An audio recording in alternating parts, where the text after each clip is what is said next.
তো আজকে আমরা দেখবো আমাদের লেকচার 1 এমপ্লয়াবিলিটি কোর্সের। এখানে আমরা কি কি দেখবো? আমরা প্রথমে ইন্ট্রোডাকশন টু এমপ্লয়াবিলিটি, যে এমপ্লয়াবিলিটিটা কি, এর ডেফিনেশন কি, হোয়াট ডু এমপ্লয়ার ওয়ান্ট, একজন চাকরিদাতা কি খুঁজে এমপ্লয়ের মধ্যে, এমপ্লয়াবিলিটি হুইল এটা কি জিনিস, challenges to build employability skill, এমপ্লয়াবিলিটির স্কিল তৈরি করার মূল বাধা বা চ্যালেঞ্জ গুলা কি, wider employment and skill policy, এগুলো নিয়ে আমরা আজকে আলোচনা করব।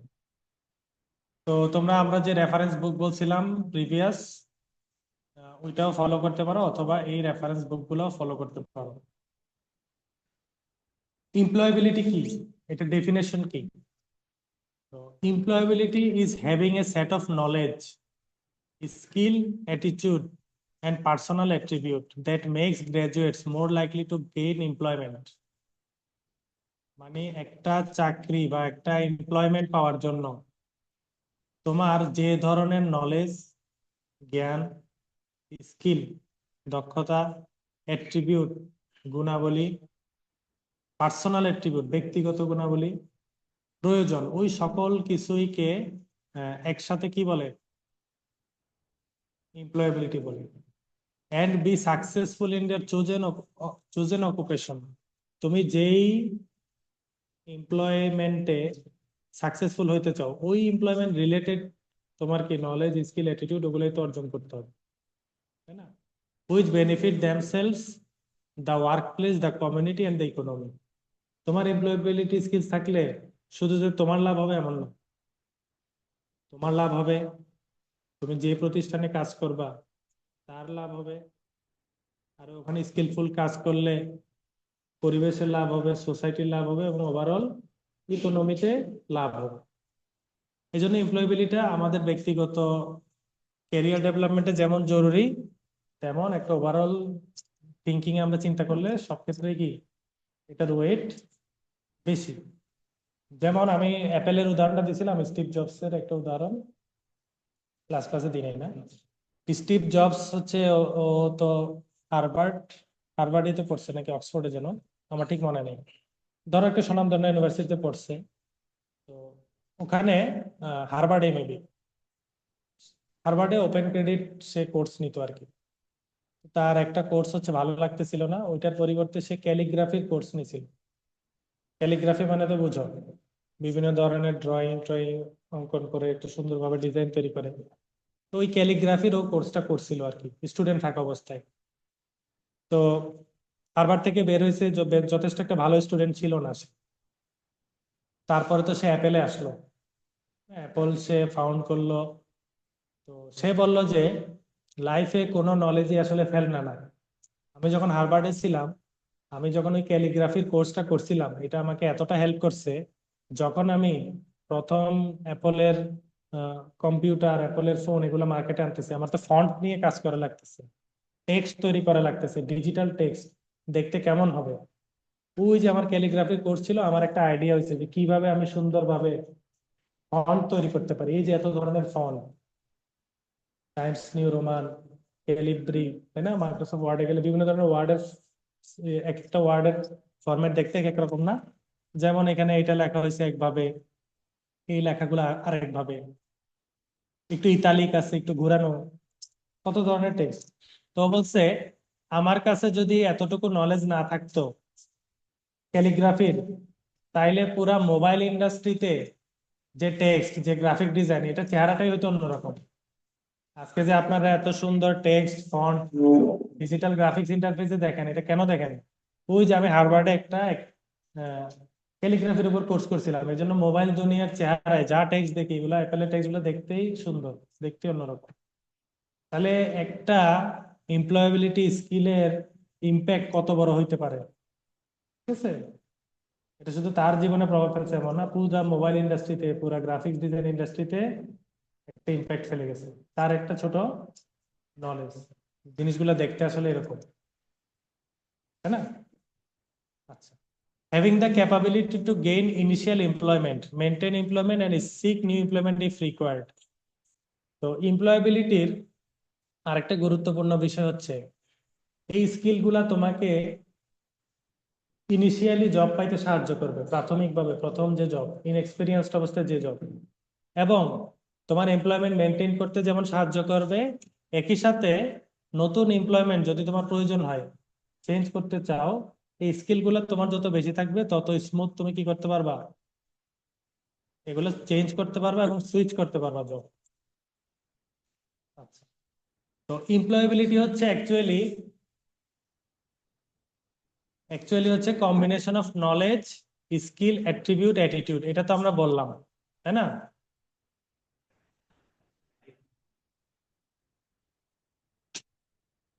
তো দেখো এখানে আহ, কি বলছে, একটা কম্বিনেশন, এই চারটা জিনিসের কম্বিনেশনই হচ্ছে কি এমপ্লয়াবিলিটি। তো এখানে একটা ট্রায়াঙ্গেল আঁকা হয়েছে, দেখো ট্রায়াঙ্গেলের তিনটা মাথায় তিনটা জিনিস দেওয়া হয়েছে। একটা মাথায় হচ্ছে নলেজ, সাবজেক্ট ও ডিসিপ্লিন, কন্টেন্ট। আগে তোমাকে জানতে হবে,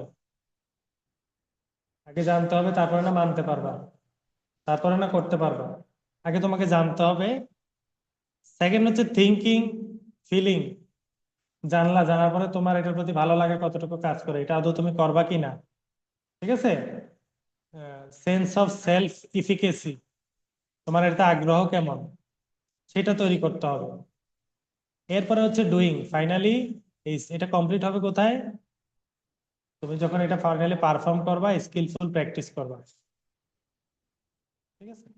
তো এটা তুমি আসলে কোথায় কোথায় এই স্কিল গুলা খাটাইতে পারো, তোমার টোটাল লার্নিং এক্সপিরিয়েন্স গুলা তোমার ফ্যামিলি থেকে আসতে পারে, ফ্রেন্ডস থেকে, বিভিন্ন লেকচার শুনে, কলেজ কালচার, মিডিয়া, বিভিন্ন এঙ্গেজমেন্ট, সোসাইটি, সাব কালচার, এইগুলা থেকে তোমার কি হতে পারে, বিভিন্ন ধরনের লার্নিং নোয়িং হইতে পারে।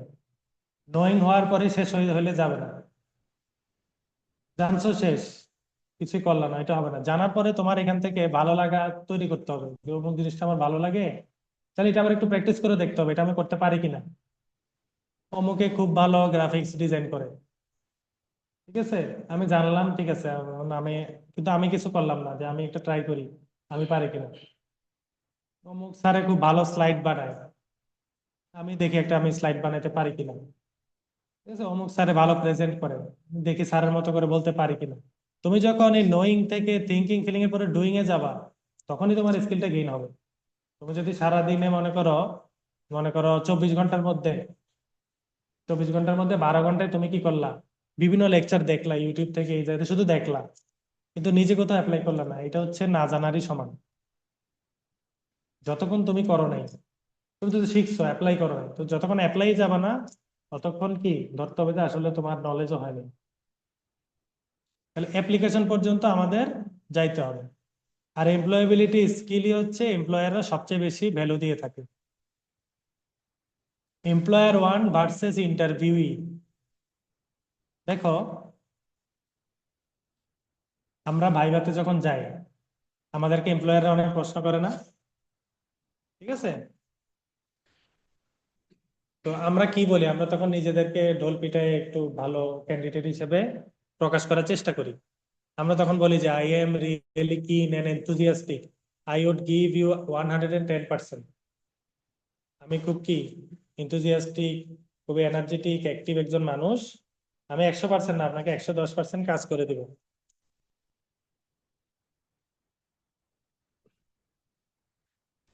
তো এমপ্লয়ার কি বলতেছেন, that still amounts of 110% of no skills or expertise in this area. তুমি যে 110% কাজ করবা মুখে বলতেছো, কিন্তু তোমার এখানে কি নাই, কোনো স্কিল নাই, মানে তুমি এটা সম্বন্ধে শুধু জানছো কিন্তু কখনো করে দেখো না, স্কিল নেই। এক্সপার্টাইজ কি করে দেখছো, সফল হইছো, তখন হচ্ছে কি ওটা এক্সপার্টাইজ হিসেবে কাউন্ট করবে।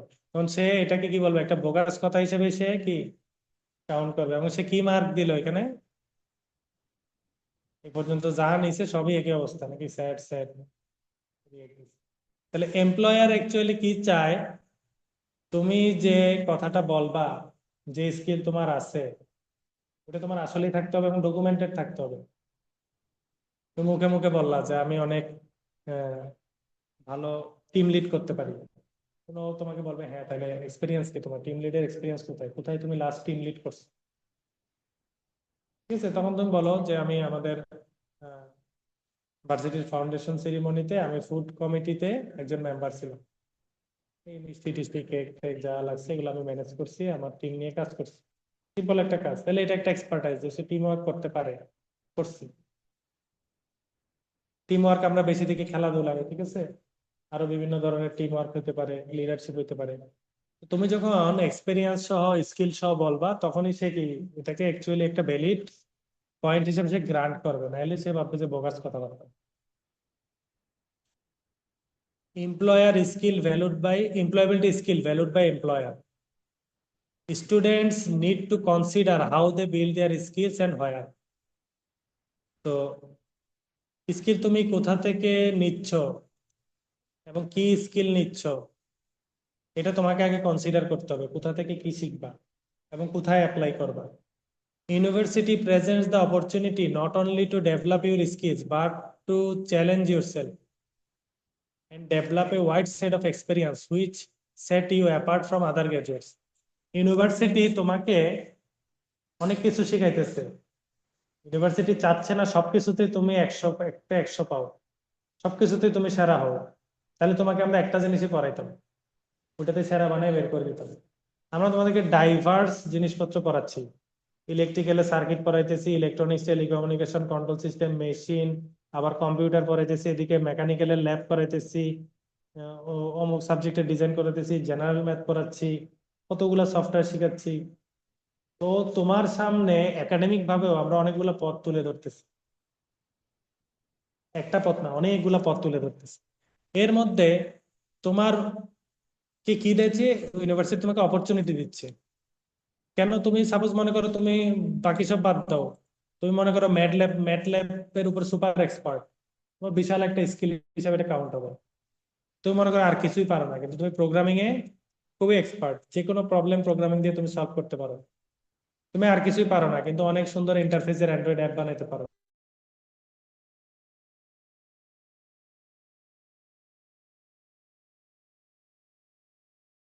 ল্যাবটা ছিল, ওই থিওরিটা ছিল, ওই বিয়াটা তোমার ভিতরে গ্রো হইতে হবে যে না আমি এটাতে এক্সপার্ট হবো। 4 বছরে অনেক কিছুই পড়লা, কিন্তু কখনো নিজের ভিতরে তুমি উপলব্ধি করাইতে পারো না যে ওইটাতে আমি সেরা হবো। যাতে আমি কর্মক্ষেত্রে গেলে যদি এই এই জিনিসে কিছু লাগে, যদি সবাই যাতে আগে আমার নাম বলে যে ওকে ছাড়া এই কাজ হবে না, ওকে ছাড়া এটা ভালো হবে না, ঠিক আছে? তো ওই ধরনের কোনো একটা বা দুইটা অন্তত সেটে তোমাকে কি হয়ে যেতে হবে, এই 4 বছরে স্কিল হয়ে যেতে হবে।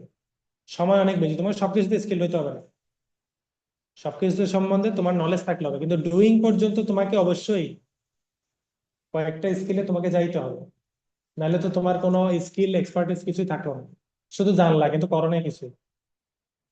আচ্ছা, those students who fail to engage with extra curricular activities run the risk of not only limiting their development but also the range of examples they can use when completing an application form.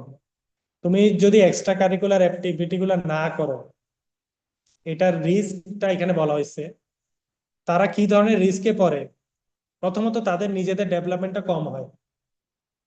Suppose মনে করো ভার্সিটিতে debating club আছে, debating ক্লাবে তো বাধ্যবাধকতা নাই যে ট্রিপলির student হইলে যাইতে পারবে না, ডিবেট করতে পারবে না, আছে? ভার্সিটিতে রোবোটিক্স ক্লাব আছে, ট্রিপলি ক্লাব আছে, আরো বিভিন্ন ক্লাব অর্গানাইজেশন, বিভিন্ন কন্টেস্ট প্রতিনিয়ত হইতেছে, বিভিন্ন ছোট সোসাইটি আছে। এগুলাতে তুমি যদি পার্টিসিপেট না করো, তোমার দুইটা ক্ষতি হবে। প্রথম ক্ষতিটা হচ্ছে তোমার মধ্যে কোনো ডেভেলপমেন্ট হয় নাই, তোমার যা ক্লাসে পড়াইছে তাই শুনছো, কিন্তু এর বাইরে কোনোদিন ভাবো নাই, কোথাও লিডারশিপ, তারপরে টিম ওয়ার্ক এগুলা প্র্যাকটিস করা নেই। পাশাপাশি তুমি যখন এখান থেকে বের হয়ে চাকরি নিতে যাচ্ছ, তুমি কোনো এক্সাম্পলই দিতে পারতেছো না যে আমি অমুক জিনিসটা করছি, ঠিক আছে? তোমাকে বলা হলো যে হ্যাঁ আপনি তাইলে আপনাকে অ্যাসিস্ট্যান্ট ইঞ্জিনিয়ার হিসাবে আমরা তো নিয়োগ করবো এখানে, এখানে কিন্তু 50 জন টেকনিশিয়ান, 100 জন লাইনম্যানকে আপনার আন্ডারে দিব, আপনি ওদেরকে কিভাবে লিড করবেন? তখন তোমার কাছে কোনো এক্সাম্পল নাই যে আমি তো আগে এই ধরনের কোনো কাজ করছি। 50 জন না করো, 10 জনের সাথে কোনো একটা টিম ওয়ার্ক করলে এটা তুমি সার্টিফাইড থাকলা নাকি? সাপোজ তুমি ডুয়েট কি বলে ড্যাফোডিল রোবোটিক্স ক্লাবের তুমি প্রেসিডেন্ট, এটা একটা বিশাল কারিকুলার অ্যাক্টিভিটি, এক্সট্রা কারিকুলার। তো বোঝা গেল কি ও লোকজন নিয়ে কাজ করছে, কাউকে লিড দিছে, কাজ আদায় করে নিছে, কাজ দিছে, কাজ বুঝছে, ঠিক আছে, ও আমার এখানে লোকজনকে লিড করতে পারবে, তাই না? টিমে কাজ করতে পারে, ইন্ট্রোভার্ট না, এগুলো তুমি কিভাবে প্রমাণ করবে? তোমাকে এক্সট্রা কারিকুলার অ্যাক্টিভিটি গুলো অবশ্যই করতে হবে। কোনো এমপ্লয়ার কি কাউকে পড়ার জন্য নিয়োগ দেয়?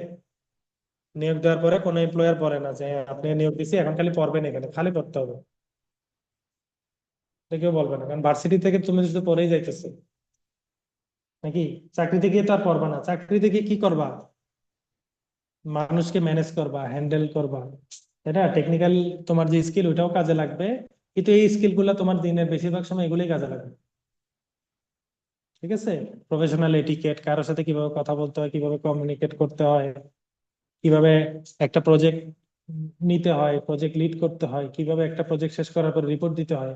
বিভিন্ন ক্লাবের সংগঠনে কাজ করলে কি হয়, ওরা বিভিন্ন প্রোগ্রাম করে না?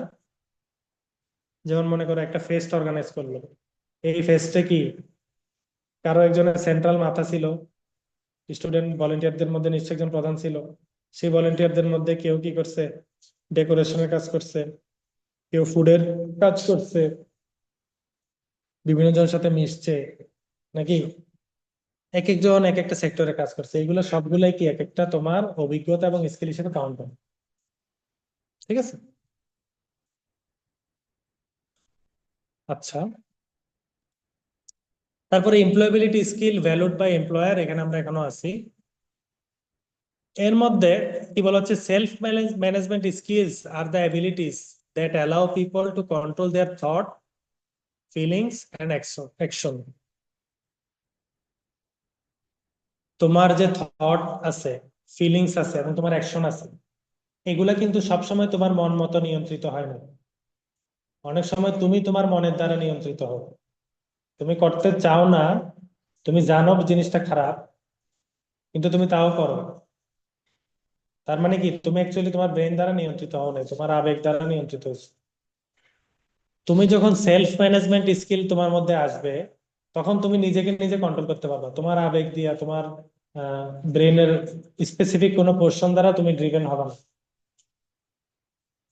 আমরা এমন অনেক কাজ করি মানুষ হিসাবে, যেগুলো আমি জানি যে খারাপ, কিন্তু তাও আমি করি, করার পরে আবার আমার মধ্যে গিল্ট কাজ করে। তার মনে করো যে আমি যে সিগারেট খাই, সে জানে এটা খারাপ, গেলে আমার লাংসের ক্ষতি হচ্ছে, পাশের জনের অসুবিধা হয়, এই যে বাসে বাবা মা গেলে বকা দেয়, গন্ধ আসে, নাকি?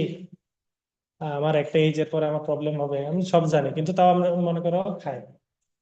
তার মানে কি তার সেলফ ম্যানেজমেন্টটা নাই। আর কারো যদি মনে করো গিল্টি কাজ করে না, তাহলে ওর কাজ করতে পারে অন্য জায়গায়।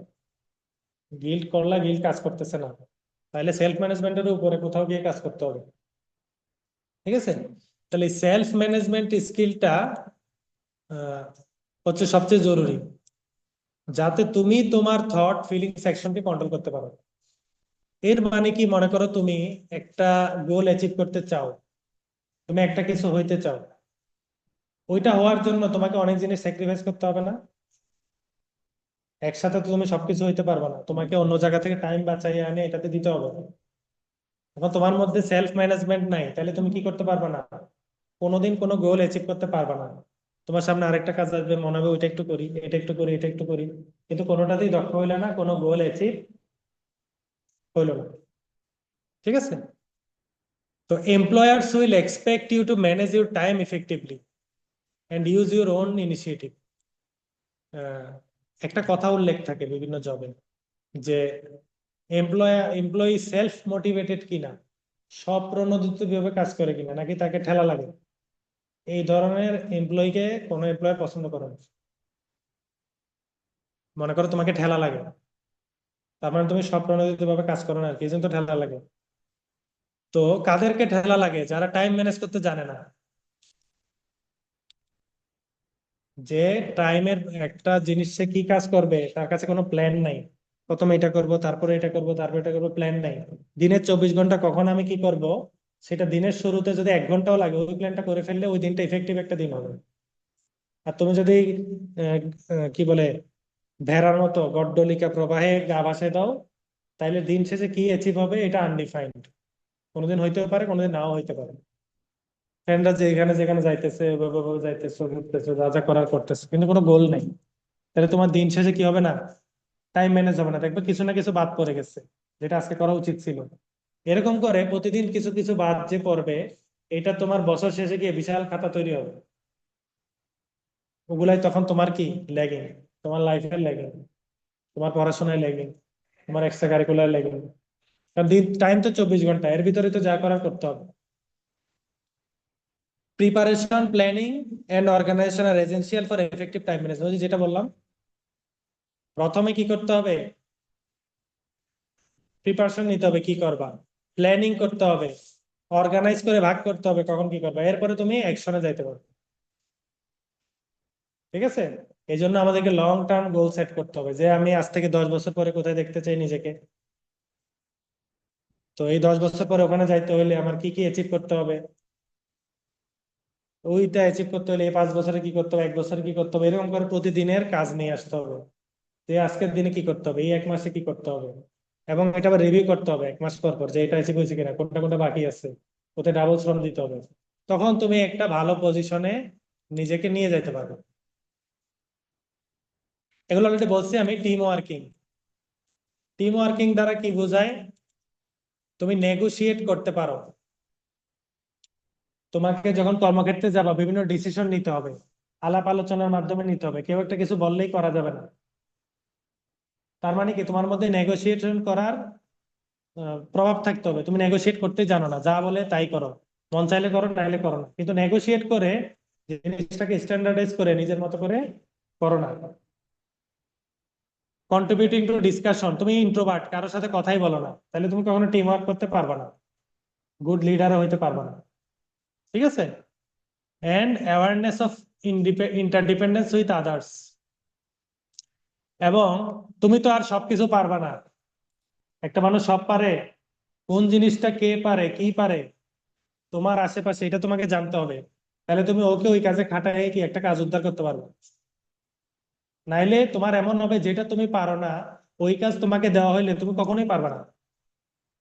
সব কাজ তো আর নিজে করে সমাধান করে দিতে হবে না, তাই না? কিছু তো তুমি মানুষের হেল্প নিয়েও করতে পারো, কিন্তু তুমি জানোই না আসলে কে কিসে এক্সপার্ট, তাহলে তুমি কি করতে পারবে না, টাইম ম্যানেজ করতে পারবে না।